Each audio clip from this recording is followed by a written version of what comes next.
Hi friends, मैं पंकज कुमार आपका स्वागत करता हूं अपने चैनल स्टडी पॉइंट एग्ज़ाम में। और आज की इस वीडियो में हम बात करेंगे आज का मोस्ट इम्पॉर्टेंट करंट अफेयर के बारे में। अगर आप किसी भी गवर्नमेंट एग्ज़ाम का प्रिपरेशन कर रहे हैं तो डेली करंट अफेयर देखने के लिए चैनल को सब्सक्राइब ज़रूर करें और बेल आइकन प्रेस ज़रूर करें, यदि जो भी मैं वीडियो अपलोड करूँ तो सबसे पहले नोटिफिकेशन आपके पास पहुँच जाए। तो शुरुआत करते हैं आज का करंट अफेयर के बारे में। तो आज है 20 जुलाई। 20 जुलाई से जितना भी रिलेटेड करंट अफेयर हैं उसको हम देखते हैं। तो आज का पहला प्रश्न है, हाल ही में नेल्सन मंडेला अंतर्राष्ट्रीय दिवस कब मनाया गया है? तो इसका आंसर होगा ऑप्शन डी, यानी कि 18 जुलाई को। संयुक्त राष्ट्र हर साल 18 जुलाई को नेल्सन मंडेला अंतर्राष्ट्रीय दिवस के रूप में मनाया गया जाता है। यह दिन अंतर्राष्ट्रीय स्तर पर लोकतंत्र के लिए संघर्ष और दुनिया भर में शांति को बढ़ावा देने में नेल्सन मंडेला का बड़ा योगदान था। उन्हीं की याद में यह दिन मनाया जाता है। इसी दिन 1918 में दक्षिण अफ्रीका के ट्रांसकेई में नेल्सन मंडेला का जन्म हुआ था। 1990 में भारत सरकार ने उन्हें भारत रत्न से सम्मानित किया था। नेल्सन मंडेला भारत रत्न पाने वाले पहले विदेशी नागरिक हैं। तो अब हम बात करते हैं अगला प्रश्न नंबर 2। हाल ही में किसने संयुक्त राष्ट्र आर्थिक और सामाजिक विकास परिषद के वर्चुअल सत्र का संबोधित किया है? तो इसका आंसर होगा ऑप्शन ए, नरेंद्र मोदी। प्रधानमंत्री नरेंद्र मोदी ने संयुक्त राष्ट्र आर्थिक और सामाजिक विकास परिषद के वर्चुअल सत्र को संबोधित किया। इस वर्ष के सत्र का विषय है कोविड-19 के बाद बहुपक्षवाद 75वीं वर्षगांठ पर हमें किन तरह के इवेंट की आवश्यकता है। भारत के 17 जून को सुरक्षा परिषद का गैर अस्थायी सदस्य चुने जाने के बाद पहला अवसर है जब प्रधानमंत्री संयुक्त राष्ट्र सत्र को संबोधित कर रहे हैं। भारत को 2021 से 22 के लिए सुरक्षा परिषद का अस्थायी सदस्य चुना गया है। तो अब हम बात करते हैं अगला प्रश्न नंबर 3। हाल ही में लागू की किस योजना की मोबाइल ऐप जारी की गई है? तो इसका आंसर होगा ऑप्शन बी, पीएम स्वनिधि योजना। रिहाड़ी पट्टी तथा फेरी लगाने वाले दुकानदारों को लघु ऋण की सुविधा देने के लिए प्रधानमंत्री street vendors Atmanirbhar Nidhi PM Svanidhi योजना का मोबाइल ऐप जारी किया गया है। पीएम स्वनिधि मोबाइल ऐप का उद्देश्य छोटे दुकानदारों को ऋण का आवेदन करने के लिए प्रक्रिया आसान बनाना और संबंधित संस्थानों तक सरल पहुंचाना है। इस योजना के तहत प्रत्येक दुकानदार को 10,000 रुपये तक ऋण मुहैया कराया जाएगा। तो अब हम बात करते हैं अगला प्रश्न नंबर 4। हाल ही में साइबर सुरक्षा पर भारत ने किस देश के साथ समझौते पर हस्ताक्षर किए हैं? तो इसका आंसर होगा ऑप्शन बी, यानी कि इजराइल। भारत और इजराइल ने साइबर खतरों से निपटने में अपने सहयोग का विस्तार करने के लिए समझौतों पर हस्ताक्षर किए हैं। इस समझौतों में भारतीय कंप्यूटर इमरजेंसी रिस्पांस टीम यानी कि CERT भी शामिल है, जो इलेक्ट्रॉनिक्स और सूचना प्रौद्योगिकी और INCDC मंत्रालय के तहत काम करती हैं। इस समझौते से साइबर खतरों पर देश के बीच सूचनाओं के आदान प्रदान के दायरे का विस्तार होंगे। तो इजराइल के राजधानी है यरूशलेम और मुद्रा है नई शेकेल। तो अब हम बात करते हैं अगला प्रश्न नंबर 5।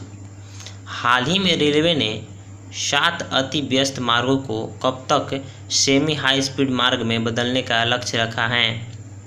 तो इसका आंसर होगा ऑप्शन ए, 2025। भारतीय रेलवे ने कोविड-19 काल में मार्च 2025 तक देश के 7 अति व्यस्त HDN मार्गों को सेमी हाई स्पीड मार्गों में बदलने के लिए लक्ष्य रखा है।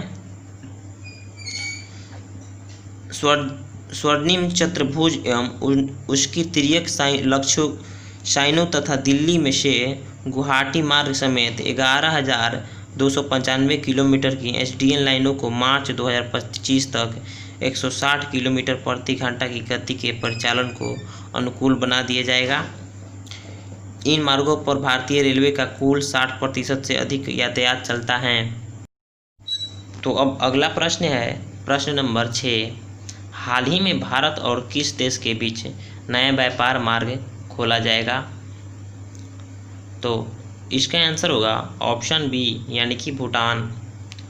भारत और भूटान ने पश्चिम बंगाल में जैगोन और भूटान के पशाखा के बीच एक नया व्यापार मार्ग खोला गया। भूमि मार्ग से औद्योगिकी कच्चे माल और पशाखा औद्योगिकी एस्टेट के लिए माल ले जाने में मदद मिलेगी। यह मार्ग व्यापार को बढ़ावा देने में मदद करेगा और वाहनों के लिए अवगामन को कम करेगा। तो अब हम जान लेते हैं भूटान के बारे में। तो इसकी राजधानी है थिम्पू, प्रधानमंत्री हैं डॉक्टर लोते छेरिंग और मुद्रा है निगुल्ट्रम यानी कि भारतीय मुद्रा भी इसको बोला जाता है। तो भारत और भूटान के बीच नया व्यापार मार्ग खोला गया है, ये याद रखिएगा। तो अब हम बात करते हैं अगला प्रश्न, प्रश्न नंबर 7। फीफा ने घोषणा की है कि कतर में कब तक विश्व कप आयोजित किया जाएगा? तो इसका आंसर होगा ऑप्शन सी 2022। फीफा ने घोषणा की है कि 2022 तक कतर विश्व कप में आयोजित किया जाएगा। 2022 का फीफा विश्व कप और अरब विश्व में आयोजित होने वाला पहला विश्व कप होगा और मुस्लिम बहुल देश में पहला भी होगा। तो यह टूर्नामेंट नवंबर-दिसंबर में होने वाला है। टूर्नामेंट का अंतिम मैच 18 दिसंबर 2022 को निर्धारित किया गया है। तो अब हम जान लेते हैं कतर के बारे में। तो इसकी राजधानी है दोहा, मुद्रा है कतरी रियाल और यहाँ के राष्ट्रपति होते हैं जैसे वहीं वहाँ का होते हैं आमिर। तो वहाँ का आमिर है शेख अहमद बिन खलीफा अल। तो अब हम बात करते हैं अगला प्रश्न, प्रश्न नंबर 8। हाल ही में किस टीम ने 34वीं बार ला लीगा खिताब जीत अपने नाम किया है? तो इसका आंसर होगा option a real Madrid. Football club real Madrid ने विलारियल को 2-1 से मात देकर 34वीं बार ला लीगा का खिताब अपने नाम किया है।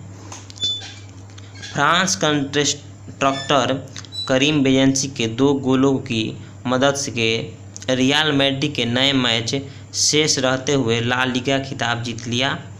रियल मैड्रिड जो 37 मैचों में से 26 जीत के साथ शीर्ष स्थान पर रहा है। 20 जुलाई 2019-20 ला लीगा सत्र का अपना अंतिम मैच लेगनेस के साथ खेला गया। पिछली बार टीम ने 2017 में खिताब जीता था। तो ला लीगा खिताब जीता है 34वीं बार रियल मैड्रिड। तो अब हम बात करते हैं अगला प्रश्न, प्रश्न नंबर 9। हाल ही में जारी वैश्विक विनिर्माण जोखिम सूचकांक 2020 में भारत को किस स्थान पर है? तो इसका आंसर होगा ऑप्शन बी यानी कि तीसरा। वैश्विक विनिर्माण जोखिम सूचकांक यानी कि MRI 2020 में भारत को तीसरा स्थान मिला है। वार्षिक रिपोर्ट अमेरिकी स्थित संपत्ति सलाहकार कुशमैन एंड वेकफील्ड द्वारा जारी की गई हैं। इस सूचकांक में प्रत्येक देश का मूल्यांकन 4 प्रमुख क्षेत्रों में किया गया है, जिसमें बाउंस बैकलिटी, कंडीशंस, कॉस्ट और रिस्क हैं। इस सूचकांक में चीन पहले स्थान पर है और संयुक्त राज्य अमेरिका दूसरे स्थान पर हैं। तो वैश्विक विनिर्माण सूचकांक जोखिम सूचकांक में भारत का स्थान तीसरा है। तो अब हम बात करते हैं अगला प्रश्न, प्रश्न नंबर 10। हाल ही में किस राज्य सरकार ने कचरे से बिजली उत्पादन करने का निर्णय लिया है? तो इसका आंसर होगा ऑप्शन सी यानी कि उत्तराखंड।